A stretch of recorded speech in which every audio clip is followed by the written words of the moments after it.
नमस्कार, यूपल्स V news में आप सभी का स्वागत है। अंडमान एवं निकोबार द्वीप समूह में नेताजी सुभाष चंद्र बोस द्वारा प्रथम ध्वजारोहण की 82वीं वर्षगांठ श्रद्धा एवं गौरव के साथ मनाई गई। अंडमान एवं निकोबार द्वीप समूह में नेताजी सुभाष चंद्र बोस द्वारा किए गए प्रथम ध्वजारोहण की 82वीं वर्षगांठ कल गरिमामय एवं भावपूर्ण वातावरण में मनाई गई। यह ऐतिहासिक अवसर भारत के स्वतंत्रता संग्राम की उस महत्वपूर्ण क्षण की स्मृति का प्रतीक है जब इन द्वीपों पर पहली बार राष्ट्रीय ध्वज फहराया गया था, जिसने स्वतंत्रता और राष्ट्रीय एकता की भावना को नई ऊर्जा प्रदान की। इस अवसर पर आयोजित ध्वज बिंदु फ्लैग पॉइंट पर हुए एक सादे किंतु गरिमामय समारोह में माननीय उपराज्यपाल अंडमान एवं निकोबार द्वीप समूह एवं उपाध्यक्ष द्वीप विकास agency admiral D K Joshi, PVSM, AVSM, YSM, NM, VSM सेवानिवृत्त ने राष्ट्रीय तिरंगे का ध्वजारोहण किया।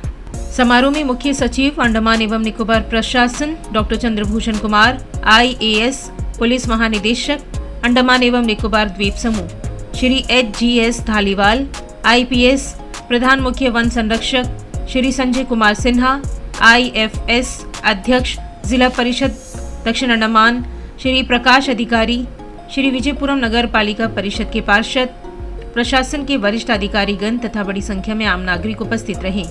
यह स्मरणोत्सव अंडमान एवं निकोबार द्वीप समूह की भारत के स्वतंत्रता संग्राम में निभाई गई ऐतिहासिक भूमिका की एक सशक्त याद दिलाता है। दिसंबर 1943 में अपनी ऐतिहासिक यात्रा के दौरान नेताजी सुभाष चंद्र बोस ने इन द्वीपों को औपनिवेशिक शासन के मुक्त भारत का प्रथम स्वतंत्र भूभाग घोषित किया था तथा यही राष्ट्रीय ध्वज फहराकर देशवासियों में स्वतंत्रता की नई चेतना का संचार किया था।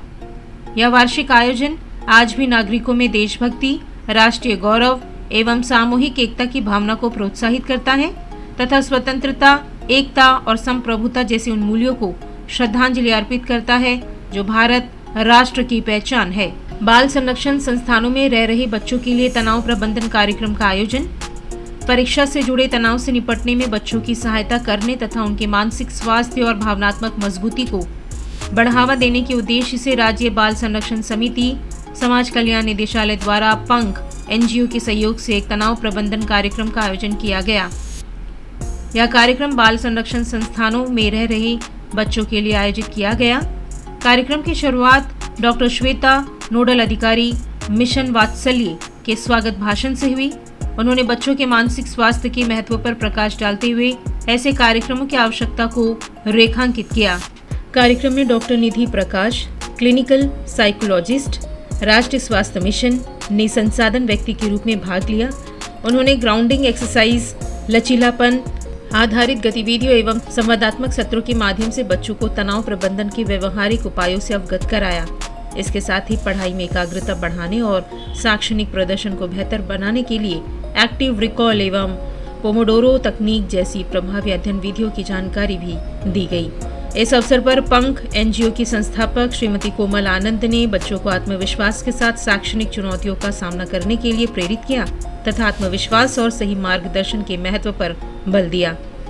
कार्यक्रम के समापन सत्र में श्रीमती रहनत बेगम, कार्यक्रम प्रबंधक SCPS ने बच्चों को समाज कल्याण निदेशालय द्वारा संचालित प्रमुख कल्याणकारी योजनाओं एवं सहायता सेवाओं के बारे में जागरूक किया। इनमें मिशन वात्सल्य, देखभाल, संरक्षण एवं पुनर्वास हेतु चाइल्ड हेल्पलाइन 1098 24x7, आपातकालीन सहायता, परामर्श एवं संदर्भ सेवाएं तथा बच्चों की सुरक्षा, समग्र विकास और कल्याण सुनिश्चित करने के लिए उपलब्ध अन्य संस्थागत व्यवस्थाएं शामिल है। बच्चों को आवश्यकता पड़ने पर इन सेवाओं का उपयोग करने के लिए प्रोत्साहित किया गया। कार्यक्रम का समापन सेवा निकेतन के प्रभारी द्वारा धन्यवाद ज्ञापन के साथ हुआ। इस आयोजन ने बच्चों में तनाव से निपटने की क्षमता विकसित करने और उनके समग्र विकास की दिशा में एक सकारात्मक पहल के रूप में महत्वपूर्ण भूमिका निभाई। निकोबार जिले के 400 विद्यार्थियों का बारन द्वीप शैक्षणिक भ्रमण 31 दिसंबर 2025 को रवाना। निकोबार जिले के विभिन्न विद्यालयों से चयनित 400 विद्यार्थियों का एक दल 31 दिसंबर 2025 को बारन द्वीप के लिए एक शैक्षणिक भ्रमण अध्ययन यात्रा पर रवाना होगा। यह विद्यार्थी कैम्बल बे से 100, ननकौरी से 148 तथा कार निकोबार से 150 की संख्या में है, जो बारन द्वीप की यात्रा हेतु MV स्वराज द्वीप से नौकायन करने के लिए श्री विजयपुरम पहुंच चुके हैं। विद्यार्थियों के साथ उनकी सुरक्षा एवं मार्गदर्शन सुनिश्चित करने के लिए 16 एस्कॉर्ट शिक्षक भी मौजूद हैं। यह भ्रमण निदेशालय शिक्षा श्री विजयपुरम द्वारा सुव्यवस्थित रूप से तैयार की गई एक पहल का हिस्सा है, जिसका उद्देश्य विद्यार्थियों को कक्षा से बाहर एक अनूठा एवं व्यवहारिक शिक्षण अनुभव प्रदान करना है। इस दौरान विद्यार्थियों को बैरन द्वीप के भ्रमण का अवसर मिलेगा, जिससे वे इसके भौगोलिक महत्व, प्राकृतिक विशेषताओं और जैव विविधता के बारे में प्रत्यक्ष जानकारी प्राप्त कर सकेंगे। निकोबार जिले के विद्यार्थी आज पोत नालंदा में सवार होकर बैरन द्वीप की ओर अग्रसर हुए। भ्रमण उपरांत विद्यार्थी श्री विजयपुरम में ठहराव के बाद 3 जनवरी 2026 को अपनी वापसी यात्रा करेंगे। निदेशालय शिक्षा द्वारा इस यात्रा के लिए सुरक्षित परिवहन, ठहरने की समुचित व्यवस्था तथा विद्यार्थियों और शिक्षकों की सभी आवश्यकताओं को ध्यान में रखते हुए व्यापक प्रबंध किए गए हैं।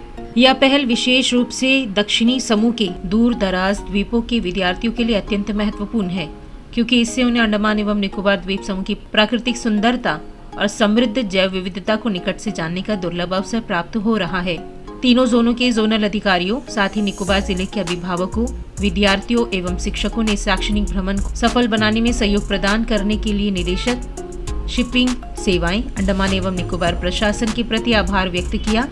इस भ्रमण हेतु उपयुक्त पोत उपलब्ध कराना इस यात्रा की सफलता में एक महत्वपूर्ण योगदान रहा। बैरन द्वीप का यह शैक्षणिक भ्रमण विद्यार्थियों के ज्ञानवर्धन के साथ साथ उन्हें क्षेत्र की पर्यावरणीय एवं पारिस्थितिक महत्ता को प्रत्यक्ष रूप से अनुभव करने का अवसर प्रदान करेगा।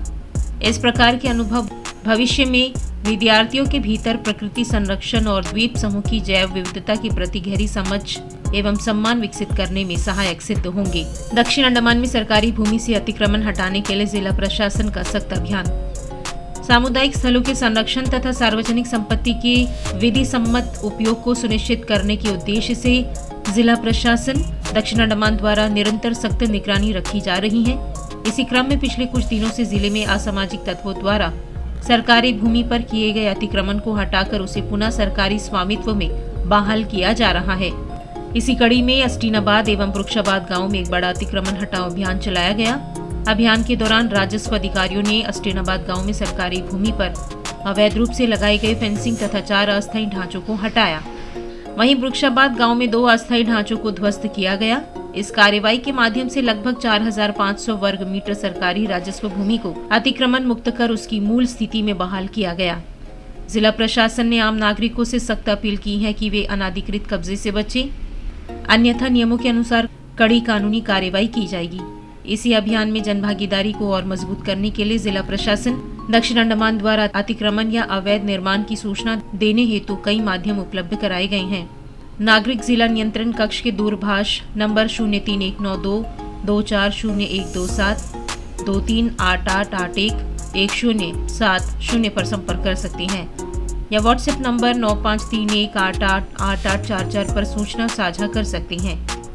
प्रशासन ने आश्वासन दिया है कि प्राप्त सभी सूचनाओं को पूर्ण गोपनीयता के साथ संभाला जाएगा तथा सूचना देने वाले व्यक्तियों की पहचान सुरक्षित रखी जाएगी।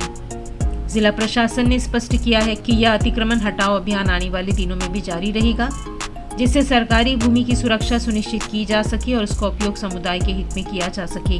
धन्यवाद।